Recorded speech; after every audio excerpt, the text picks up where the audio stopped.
Hello friends, learning English class के 7th episode में मैं विवेक जोशी आपका स्वागत करता हूं।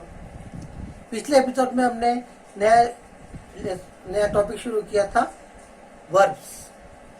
उस टॉपिक में हमने सीखा था classification of verbs, main verb, auxiliary verb, और हमने उसको मेन वर्ब के बारे में विस्तार से चर्चा की थी। आपको सिखाया था कि मेन वर्ब में क्या होता है, स्ट्रॉन्ग वर्ब क्या होती है, वीक वर्ब क्या होती है, कंजुएशन क्या होता है, पॉजिटिव वर्ब कौन कौन सी होती है, उनका क्या प्रयोग होता है। अब हम इस भाग में सीखेंगे auxiliary verbs. Auxiliary verbs prime और मॉडल दोनों क्रियाओं के बारे में हम यहाँ पर सीखेंगे कि प्राइमरी वर्ब में उनका प्रयोग कहाँ कहाँ करते हैं और किस प्रकार से किया जाता है। और मॉडल वर्ब जिसमें अधिकांश व्यक्ति कंफ्यूज होते हैं, हम उनके कंफ्यूजन को दूर करने की कोशिश करेंगे। हम ये सीखेंगे कि किस मॉडल वर्ब का प्रयोग किस मूड को या एटीट्यूड को बताने के लिए किया जाता है। तो आप ध्यान से सीखिए और अपने समस्त कंफ्यूजन को दूर कीजिए। चलिए अब देखिए, हम सीखते हैं ऑक्सिलरी वर्ब्स या हेल्पिंग वर्ब। जैसा कि नाम से पता चलता है, हेल्पिंग मीन्स सहायक और वर्ब मीन्स क्रियाएं। तो ऐसी क्रियाएं जो मेन वर्ब की सहायक हो वे हेल्पिंग वर्ब्स कहलाती है। द वर्ब और verbs come before the main verb of sentence and help them in making their tense और मूड। तो ये हेल्पिंग वर्ब जो होती है या ऑक्सिलरी वर्ब होती है, ये मेन वर्ब के टेंस को, टेंस में होता है काल, समय या मूड या उसके भाव को प्रकट करती है। इज कॉल्ड ऑक्सिलरी वर्ब्स और हेल्पिंग वर्ब्स। तो सिंपल में हमें यही समझना है कि जो क्रियाएं वाक्य का टेंस या भाव प्रकट करे वे होगी हेल्पिंग वर्ब्स। इसमें हमें कोई कंफ्यूजन नहीं होना चाहिए। जो क्रिया या क्रियाएं वाक्य की मेन वर्ब से पहले आकर, ये क्रियाएं हमेशा मेन वर्ब से पहले आएगी, उसके टेंस या मूड, मूड का अर्थ है भाव, को बनाने में सहायता करती है, उन्हें ऑक्सिलरी वर्ब या हेल्पिंग वर्ब कहते हैं। अब इसका हम लोग एग्जाम्पल भी देख लेते हैं। जैसा एग्जाम्पल बनता है इसका, ही सब्जेक्ट हो गया, इज राइटिंग। तो राइट मतलब लिखना, लिखना मतलब मेन वर्ब है, मेन वर्ब है। तो इसके पहले आइए इज, तो वह लिख रहा है।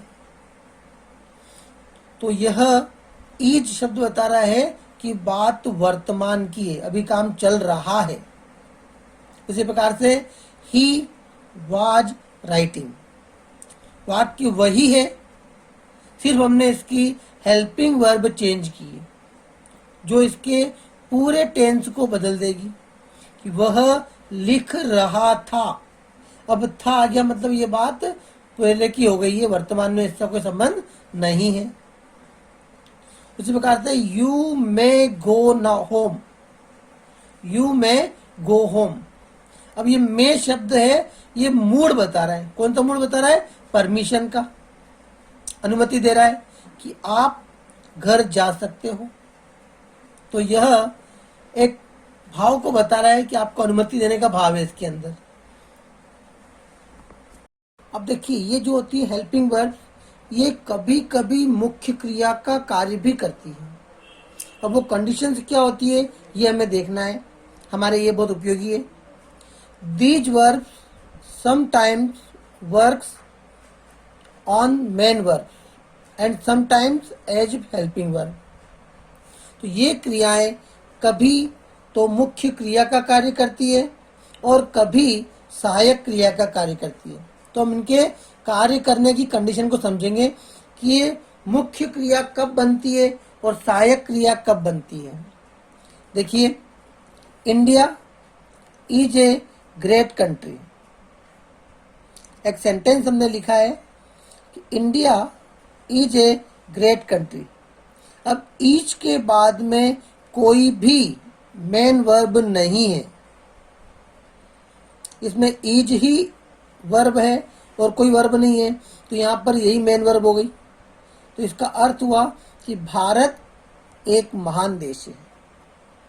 तो ये भारत का अस्तित्व बताता है कि भारत कैसा देश है, तो भारत महान देश है। टू ये बताता है टू शो एग्जिस्टेंस।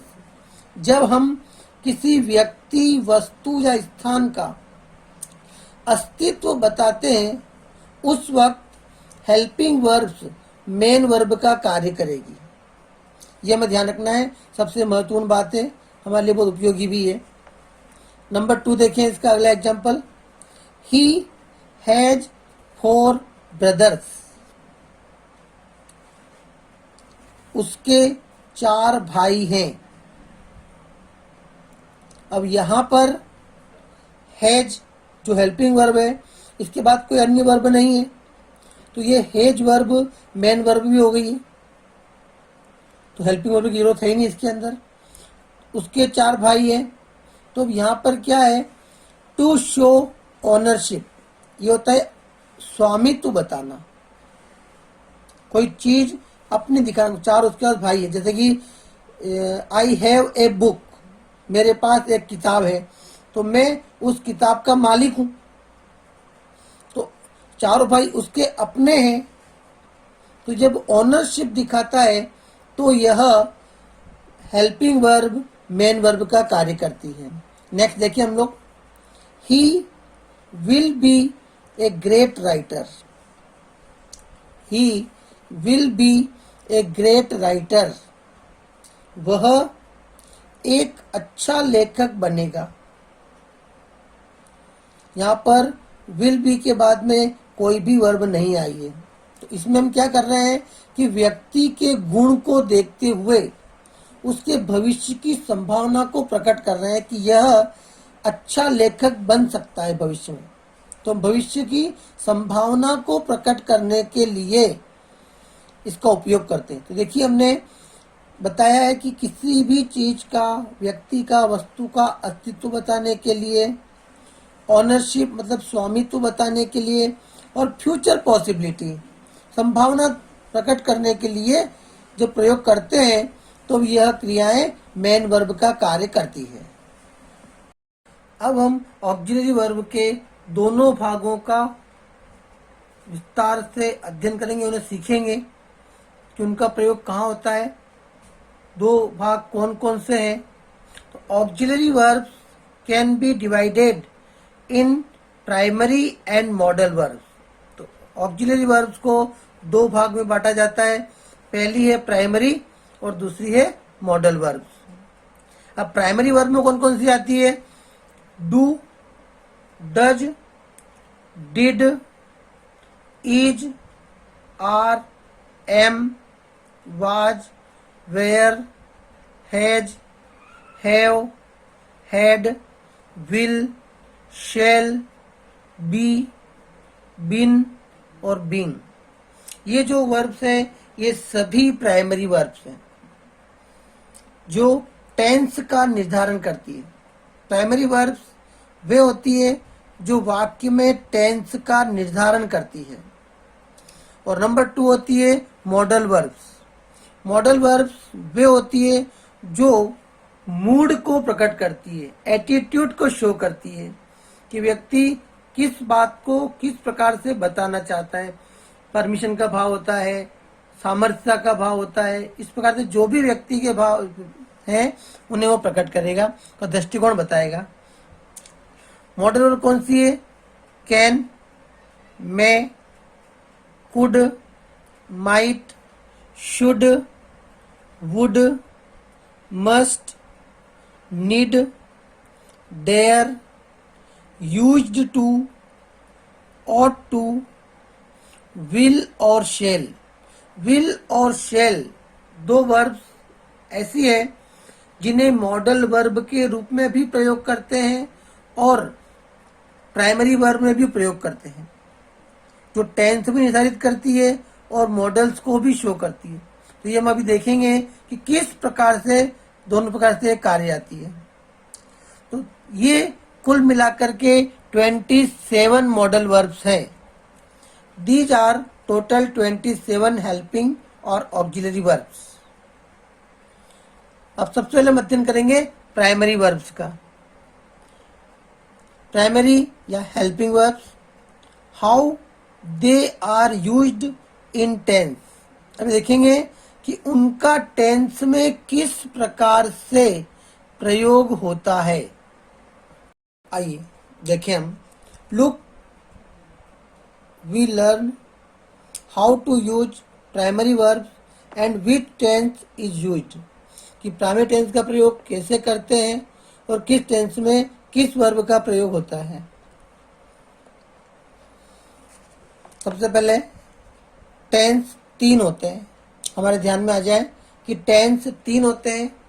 पहला वह जो वर्तमान में चल रहा है, जिसे कहते हैं प्रेजेंट, जिसके अंत में सामान्यतया है, हूँ और हो शब्द आता है। हिंदी में है, हूँ और हो शब्द आता है, वह प्रेजेंट की हिंदी में पहचान हो जाती है। उसी प्रकार से पास्ट, जो बीत चुका है उसे हम पास्ट टेंस कहते हैं, जिसके अंत में सामान्यतया था, थे और थी शब्द आते हैं। उसी प्रकार से आने वाला समय फ्यूचर, भविष्य काल, जिसमें गा, गे और गी का प्रयोग होता है। That's clear. अब प्रेजेंट टेंस में कौन कौन सी वर्ब प्रयोग होती है? Do, does, is, are, am, has, have और हैज बिन या हैव बिन। तो जब इनमें से कोई वर्ब या क्रिया किसी भी वाक्य में प्रयोग हो तो उसके अंत में निश्चित रूप से है, हूँ या हो आएगा, क्योंकि वह वर्तमान को ही शो करेगी। उसी प्रकार से पास्ट टेंस में जो हेल्पिंग वर्ब्स होती है, डिड, और डिड के बाद हमेशा वर्ब की फर्स्ट फॉर्म आती है, मेन वर्ब की फर्स्ट फॉर्म लगती है। वाज, वेयर, हैड और हैड बिन। जब भी ये वर्ब्स हम किसी भी सेंटेंस में देखें, मीन्स वह पास्ट की बात चल रही है। उसी प्रकार से फ्यूचर में विल और shall, will be, shall be, will have, shall have, will have been, shall have been. Main रूप से विल और शेल फ्यूचर में यूज होते हैं, और बी, हैव और हैव बीन ये भी इसके सहायक होते हैं। और बिंग, जो एक क्रिया बच गई हेल्पिंग वर्ब, उस बिंग का प्रयोग हमेशा पैसिव वॉइस में किया जाता है। पैसिव वॉइस जब नया चैप्टर बताऊंगा तब मैं इसके बारे में आपको अध्ययन से बता दूंगा। अभी आप देखें कि बिंग क्रिया का प्रयोग पैसिव वॉइस में किया जाता है। अब हम प्राइमरी वर्ब जो हमने यूज किए उसके एग्जाम्पल भी देख लेते हैं कि कैसे उसका वाक्य प्रयोग करेंगे हम लोग। आई डू नॉट प्ले, मैं नहीं खेलता हूं। डू हेल्पिंग वर्ब है और नॉट लगा हुआ है। उसी प्रकार से आई डिड नॉट प्ले, मैं नहीं खेलता था। आई डिड नॉट प्ले, तो ये डिड पास्ट में हो गया और डू प्रेजेंट में था, खेलता हूं और खेलता था। उसी प्रकार से हम अंग्रेजी सीख रहे हैं। वी आर लर्निंग इंग्लिश, तो आर शब्द आ गया है, मतलब इसमें है आ गया है। We will be learning English, हम अंग्रेजी सीखेंगे, हम अंग्रेजी सीख रहे होंगे। You have won the first prize, तुम प्रथम पुरस्कार, तुमने प्रथम पुरस्कार जीत लिया है। हैव वॉन जो कार्य पूर्ण होने का संकेत कर रहा है। तो हमने देखा है कि ये एग्जाम्पल्स हैं। अब हम नंबर 2 शुरू करते हैं, मॉडल वर्ब्स। मॉडल वर्ब्स और मॉडल वर्ब को मॉडल नाम क्यों दिया गया, इसका भी हम देखेंगे कि मॉडल वर्ब कहते हैं मगर मॉडल नाम क्यों देते हैं इसको। तो model word is made from mood. तो मॉडल शब्द मूड से बना है, तो मूड से बना मॉडल, और मूड का अर्थ है अभिव्यक्ति, भाव। That is it expresses human mood और एटीट्यूड। इसलिए यह मानव की भावनाओं और दृष्टिकोण को प्रकट करता है, इसलिए इसे मॉडल वर्ब कहा जाता है। मूड शब्द को प्रकट करता है, इसलिए वे क्रियाएं मॉडल वर्ब हो जाती है। मॉडल शब्द मूड से बना है, अर्थात यह मानव के मूड या एटीट्यूड को प्रकट करता है, इसलिए इन क्रियाओं को मॉडल वर्ब कहा जाता है। अब देखिए कुछ मूड या एटीट्यूड कौन कौन से हैं जो हमारे बोलने में अक्सर प्रयोग होते हैं, किंतु हम उनके लिए इंग्लिश बोलने में असमर्थ होते हैं। परमिशन अनुमति, पॉसिबिलिटी संभावना, एबिलिटी योग्यता, रिक्वेस्ट विनती या प्रार्थना, पर्पज उद्देश्य, विश इच्छा या सद्भावना, डिटर्मिनेशन दृढ़ निश्चय, प्रॉमिस वादा, ड्यूटी कर्तव्य, कंपल्शन जिम्मेदारी या बाध्यता, नेसेसिटी आवश्यकता, सजेशन और एडवाइस जिसे कहते हैं सलाह, एग्जीबिशन प्रोहिबिशन जिसे कहते हैं निषेध, और मॉरल ड्यूटी नैतिक कर्तव्य। ये कुछ मूड या एटीट्यूड्स हैं जिनसे हम मॉडल वर्ब का प्रयोग करते हैं। अब इसको प्रयोग करने के लिए हम इसका एक स्ट्रक्चर देख लेते हैं। Subject plus modal verb plus main verb plus object. Example देख लें हम इसका। नुन्नू कैन डू दिस वर्क। नुन्नू यह कार्य कर सकती है, मतलब नुन्नू में इस कार्य को करने की योग्यता है या क्षमता है। अब देखिए मॉडल वर्ब को समझने के लिए हम इस चार्ट का प्रयोग करेंगे। इस चार्ट के माध्यम से हम मॉडल वर्ब का सही प्रयोग करना सीखेंगे। आप इसे ध्यान लगाएं कि सबसे ज़्यादा कंफ्यूजन मॉडल वर्ब के प्रयोग में होता है, और कहाँ कहाँ होता है मैं इसे आपको एक्सप्लेन करता हूँ बीएल। सबसे पहला हम लेते हैं मूड और एटीट्यूड। तो ऐसे मूड या एटीट्यूड जो अधिकांश प्रयोग किए जाते हैं स्पीकिंग के अंदर, राइटिंग के अंदर, और उनके लिए कौन सी मॉडल वर्ब सबसे उपयुक्त मानी जाती है और क्यों। तो मूड के हिसाब से मॉडल वर्ब और उसका एक्सप्लेन एग्जाम्पल हम देखेंगे। सबसे हमने लिया परमिशन को।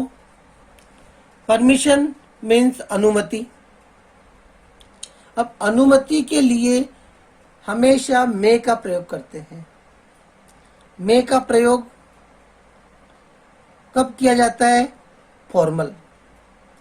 जैसा कि हम जानते हैं कि हमें किसी भी कार्य को पूछ कर करना है, किसी ऑफिस में जाने से पहले परमिशन लेना है, टीचर से परमिशन लेना है, जहां हमें लगता है कि परमिशन लेना बहुत आवश्यक है तो हमेशा हमें मे का ही प्रयोग करना है।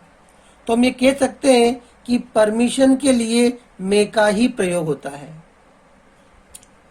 अब इसका एग्जाम्पल हम कह रहे हैं मे आई कम इन सर। जब भी हम किसी के ऑफिस में जाते हैं या बच्चे क्लास में जाते हैं तो टीचर से क्वेश्चन करते हैं कि मे आई कम इन सर, वे परमिशन लेते हैं। तो ये हमारा एग्जाम्पल है।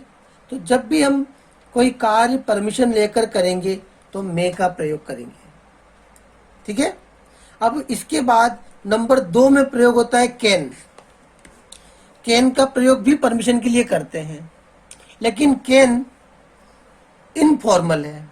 इसके लिए हमें परमिशन की जरूरत नहीं हो और फिर भी हम परमिशन लेना चाहते हो तो हम कैन का प्रयोग करते हैं।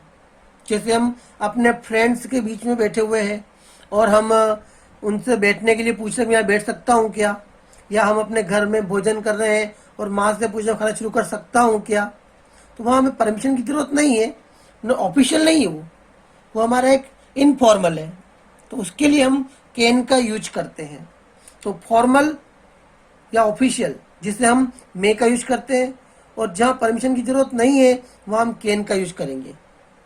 एग्जाम्पल देखिए, can I sit here friends, दोस्तों क्या मैं यहाँ बैठ सकता हूँ, ये हो गया इनफॉर्मल। तो ये आप समझ लें, दोनों में कंफ्यूजन ज़्यादा रहता है, कैन का प्रयोग कहाँ करना है और मे का कहाँ करना है। तो जहाँ हमें लगता है परमिशन की जरूरत है वहाँ हम मे यूज करेंगे, और जहाँ लगता है कि परमिशन की जरूरत हमें नहीं है, हम फिर भी पूछ रहे हैं, तो वहाँ हम कैन का प्रयोग करेंगे। एक और चीज, कुड का प्रयोग भी परमिशन के लिए करते हैं, लेकिन किस अवस्था में करते हैं, जब हमें किसी व्यक्ति से कोई बहुत ज़्यादा कार्य है और उससे हमें विनती करनी है, प्रार्थना करनी है, तब हम कुड का प्रयोग करते हैं। ये होता है पोलाइट रिक्वेस्ट, अति विनम्रता के लिए। जैसे हम किसी को चीज मांग रहे हैं तो हम उससे किस प्रकार से लेंगे, कैसे विनती करेंगे, उस प्रकार से। तो could you land me your bike for a day, तो क्या आप मुझे एक दिन के लिए अपनी बाइक दे सकते हैं। अब चाहे कोई व्यक्ति हो, हम उससे अगर कोई चीज ले रहे हैं तो स्वाभाविक है हम उससे बहुत विनम्रता से ही बात करेंगे, तो हमें ध्यान रखना है। तो परमिशन के लिए 3 मॉडल वर्ब यूज होती है, मैं, कैन और कुड। तो इसे आप ध्यान रख लें कि पहली मैं, सेकंड में कैन और थर्ड में कुड। कुड पोलाइट रिक्वेस्ट है, कैन इनफॉर्मल है और मैं फॉर्मल है। इसकी आपको अच्छे से प्रैक्टिस करनी है, ये अधिकांश पूछे जाते हैं सवाल है।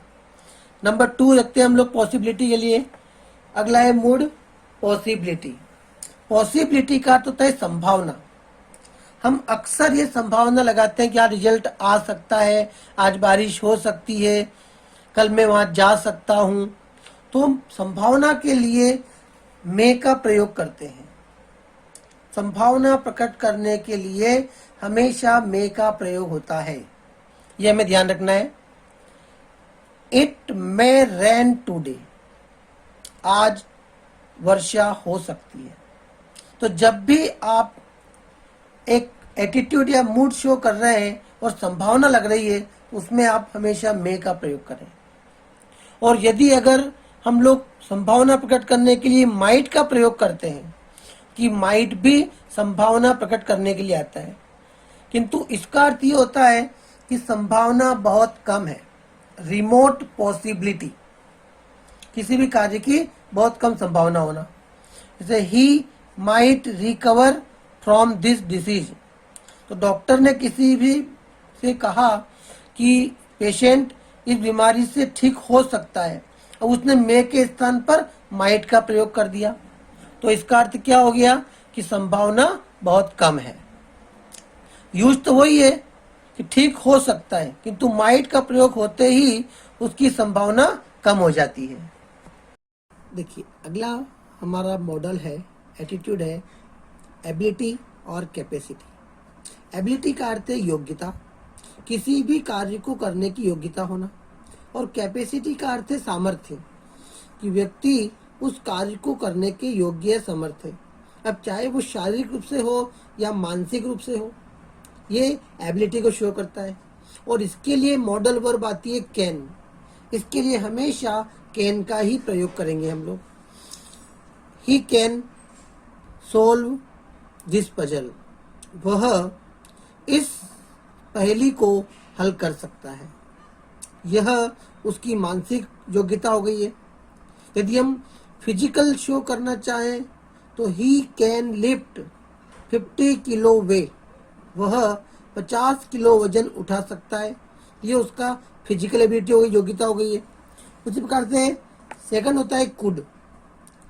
कुड का प्रयोग हम अतीत की योग्यता को बताने के लिए करते हैं कि पहले उसमें इतनी योग्यता थी या किसी व्यक्ति में कार्य करने की क्षमता थी किंतु अब नहीं है। पास्ट एबिलिटी, अतीत की योग्यता। When Ram was young he could swim across the river. तो जब राम युवा था नदी को तैरकर पार कर सकता था। तो यह उसकी अतीत की योग्यता है कि जब उसकी युवावस्था में उसकी कितनी क्षमता थी। अब देखिए नेक्स्ट है हमारा मॉडल डिटर्मिनेशन। ये हमारा अगला मूड है। इसको बोलते हैं दृढ़ निश्चय करना, अपनी बात को दृढ़ता से कहना। प्रॉमिस, किसी से वादा करना। और थ्रेट, धमकी देना। इन तीनों को मूड को हम विल और शेल के द्वारा अभिव्यक्त करते हैं। जैसे कि मैंने आपको पहले बताया था कि विल और शेल टेंस में भी प्रयोग होते हैं और मॉडल वर्ब में प्रयोग होते हैं। अब किस कंडीशन में होते हैं इसको आप देखिए। यदि हमें इसे टेंस में प्रयोग करना है तो आई और वी के साथ शेल का प्रयोग होगा, और यदि मॉडल वर्ब में प्रयोग करना है तो हम आई और वी के साथ विल का प्रयोग करेंगे। उसी प्रकार से सेकंड पर्सन जिसको हम यू कहते हैं, यदि टेंस में आ रहा है तो विल हो जाएगा, और मॉडल वर्ब में आ रहा है तो यू के स्थान पर शेल आएगा। मीन्स हम इसका अपोजिट चेंज कर देते हैं। Third person he, she, it और दे के साथ विल आता है, इसका मतलब है कि वो टेंस को बता रहा है, और इनके साथ शेल का प्रयोग हो रहा है, मीन्स वो मॉडल वर्ब को शो कर रहा है। तो देखिए इसका पहला एग्जांपल डिटर्मिनेशन के लिए, I will never be late by now. अब व्यक्ति कह रहा है कि मैं भविष्य में कभी भी लेट नहीं होऊंगा, ये उसका दृढ़ निश्चय है।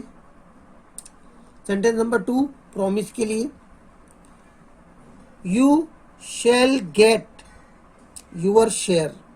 तुम्हें तुम्हारा हिस्सा मिलेगा, ये promise. He shall be punished for his misbehaviour. उसे उसके दुर्व्यवहार के लिए सजा दी जाएगी। तो ये एक थ्रेट हो गई है, धमकी हो गई है। इस प्रकार से हम मॉडल वर्ब का प्रयोग करते हैं विल और शैल के अंदर। That's clear. नेक्स्ट हम जो मूड या एटीट्यूड लेते हैं, जैसे ड्यूटी, जब हम कर्तव्य की बात करते हैं, रिस्पॉन्सिबिलिटी, जिम्मेदारी के बारे में बात करते हैं, एडवाइस, सलाह के बारे में बात करते हैं, और एक्सपेक्टेशन, उम्मीद आदि के भाव को प्रकट करते हैं, मूड या एटीट्यूड को शो करते हैं। इनके लिए सामान्यतया शुड का प्रयोग होता है, शुड उपयोग किया जाता है। शुड का अर्थ होता है चाहिए, और ये साधारण रूप से कहा जाता है, नॉर्मली इसे यूज करते हैं। इसमें किसी प्रकार का कोई दबाव या फोर्स नहीं होता है। सामने वाला एक्सेप्ट करे या न करे ये उसकी मर्जी पर है। एग्जाम्पल देखें, you should take care of your health. हमने किसी को सलाह दी कि तुम्हें अपने स्वास्थ्य का ध्यान रखना चाहिए। अब वो ध्यान रखे या न रखे ये उसकी स्वेच्छा पर है। उसी प्रकार से the rich should help the poor. अमीरों को गरीबों की मदद करना चाहिए, ये होती है उम्मीद। इस प्रकार से हम इसका एग्जाम्पल बनाते हैं। जब आप इनमें से किसी भी भाव को शो करते हैं तो आपको शुड का प्रयोग करना है। That's clear. नेक्स्ट है मस्ट का प्रयोग। देखें आप, मस्ट का प्रयोग कहाँ और किसके रूप में किया जाता है? कंपल्शन। मस्ट इंग्लिश की सबसे महत्वपूर्ण मॉडल वर्ब है, और शुड और मस्ट दोनों का अर्थ चाहिए होता है।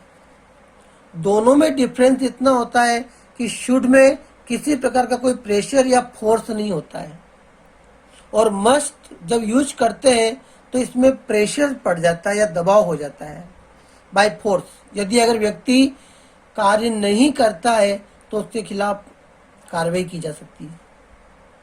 तो दोनों में डिफरेंस ये होता है, शुड नॉर्मल है और मस्ट बाय फोर्स है। तो कंपल्शन बाध्यता या जिम्मेदारी, ऑब्लिगेशन बाध्यता, नेसेसिटी आवश्यकता, और प्रोहिबिशन जिसका अर्थ है निषेध। ये हमारे सामने 4 मूड है जिसके लिए हम मस्ट को यूज करते हैं। एग्जाम्पल देखें, you must come to office at 10 o'clock। इसका अर्थ है तुम्हें 10 बजे ऑफिस आ जाना चाहिए। कंपल्शन जिम्मेदारी के दो, बाध्यता के दो। यदि अगर वह 10 बजे नहीं आता है तो उसके खिलाफ कार्रवाई की जा सकती है। मस्ट का प्रयोग हो गया इसलिए। यदि अगर यहाँ पर शुड का प्रयोग हो जाता तो थोड़ा नॉर्मल हो जाता, किंतु मस्ट बाय फोर्स होता है। उसी प्रकार से अगला एग्जाम्पल देखिए, स्टूडेंट्स मस्ट वर्क हार्ड। विद्यार्थियों को कठिन परिश्रम करना ही चाहिए, अन्यथा वे फेल हो सकते हैं। At the same example, visitors must not feed the animals. तो हम कहीं भी जू में या कहीं घूमने फिरने जाते हैं तो हम देखते हैं कि कई बार निषेध आज्ञा लिखी होती है कि व्यक्तियों को यह कार्य नहीं करना चाहिए, वह कार्य नहीं करना चाहिए, तो उसके लिए मस्ट का प्रयोग होता है, क्योंकि ये प्रोहिबिशन निषेध आज्ञा के लिए प्रयोग होता है। तो इसका अर्थ है कि विजिटर्स को, जानवरों को नहीं खिलाना चाहिए। That's clear. नेक्स्ट हम लेते हैं मोरल ड्यूटी। मोरल ड्यूटी नैतिक कर्तव्य, जहाँ पर नैतिकता की बात होती है उसके लिए हम इसका प्रयोग करते हैं, और उसमें यूज होता है मॉडल वर्ब ऑट टू। इसमें भी चाहिए होता है, तो शुड, मस्ट और ऑट टू तीनों में चाहिए होता है। शुड एडवाइस के लिए होता है, नॉर्मल होता है। मस्ट बाय फोर्स होता है, और ऑट टू का प्रयोग नैतिकता शो करने के लिए किया जाता है। नैतिक संबंधी बातों के लिए ऑट टू का प्रयोग करेंगे। We ought to respect our elders. हमें अपने से बड़ों का सम्मान करना चाहिए। तो ये हमारे लिए नीतिगत भी है, जिम्मेदारी भी है, तो हम इसको मोरल ड्यूटी में कहते हैं। अब नेक्स्ट है करेज और चैलेंज, साहस या चुनौती। जब इस प्रकार की बात करते हैं तो हम डेयर शब्द का प्रयोग करते हैं।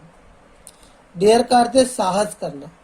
एग्जाम्पल देखें, he dare not fight with me. अब इसका अर्थ होता है वह मुझसे लड़ने का साहस नहीं करता है। He dare not fight with me. तो जब भी करेज या चैलेंज की बात होगी हम डेयर शब्द का प्रयोग करेंगे। इसी के साथ नेक्स्ट है प्रेफरेंस, प्राथमिकता देना। जब हम किसी चीज को पसंद करते हैं तो हम अपनी भावनाएं शो करते हैं कि मुझे ये चीज ज्यादा पसंद है, मैं ये कार्य करना पहले पसंद करूंगा, तो उसके लिए हम वुड शब्द का प्रयोग करते हैं। वुड वर्ड यूज करेंगे। I would rather rest now.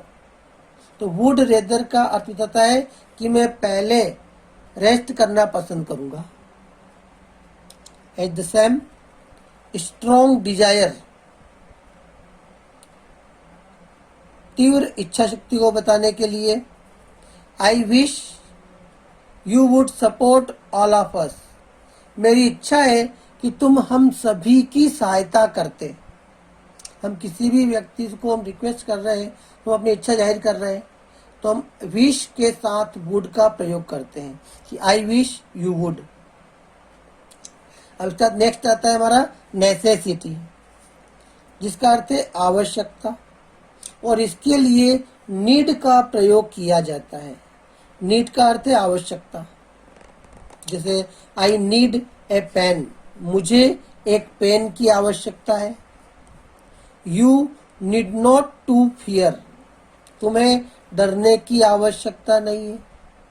तो नीड का प्रयोग नेसेसिटी के लिए होता है। नेक्स्ट जो हमने लिखा है डिसकंटिन्यूड हैबिट, कि ऐसी आदत जो पहले थी और अब नहीं है। डिसकंटिन्यूड का अर्थ है जो कंटिन्यू पहले थी और अब नहीं है। तो उस आदत को शो करने के लिए हम यूज्ड टू का प्रयोग करते हैं। Example, he used to drink milk daily. इसका अर्थ है वह पहले दूध पिया करता था, वह पहले रोज दूध पिया करता था। इसका अर्थ हो गया अब नहीं पीता है, कंटिन्यूटी खत्म हो गई है। She used to go for a walk. वह पहले घूमने या टहलने जाया करती थी और अब नहीं जाती है। तो ऐसा कोई भी सेंटेंस जिसमें हमें पास्ट की हैबिट शो करनी हो जो अब चालू नहीं हो, उसके लिए हम यूज्ड टू का प्रयोग करेंगे। That's clear. तो हमने इस पार्ट में ऑक्सिलरी वर्ब को सीखा। अब मुझे लगता है आपके वर्ब संबंधी सारे कंफ्यूजन दूर हो गए होंगे और आपको वर्ब का पूरा चैप्टर अच्छे से समझ में आ गया होगा। ये उन लोगों के लिए भी इम्पोर्टेंस है जो स्कूल में पढ़ रहे हैं, जो मिडिल क्लास में है, प्राइमरी क्लास में है या हायर सेकेंडरी क्लास में है, और उनके लिए भी इम्पोर्टेंट है जो इंग्लिश सीखने के इच्छुक है। और स्पीकिंग सीखने वालों के लिए यह वर्ब सेक्शन सबसे ज्यादा महत्वपूर्ण है, क्योंकि जब हम हमारा इंग्लिश स्पीकिंग की क्लास शुरू करेंगे तब इन वर्ब का हमें बहुत ध्यान से उपयोग करना होगा। अतः आप इस वर्ब सेक्शन को अच्छी तरह से तैयार कर लें और स्पेशली कंपटीशन एग्जाम की तैयारी करने वाले, उनके एग्जाम में मॉडल और कॉजेटिव वर्ब इनके संबंधित क्वेश्चन एग्जाम में आते हैं, अतः वे इनकी तैयारी बिल्कुल अच्छी तरह से कर लें। यदि आपको वर्ब पूरी समझ में आ गई है तो कृपया आप लाइक करें, कमेंट करें, शेयर करें, और यदि कोई भी डाउट आपको है तो आप मुझे कमेंट करके क्वेश्चन पूछें, मैं आपके सवाल का जवाब दूंगा। Thank you very much.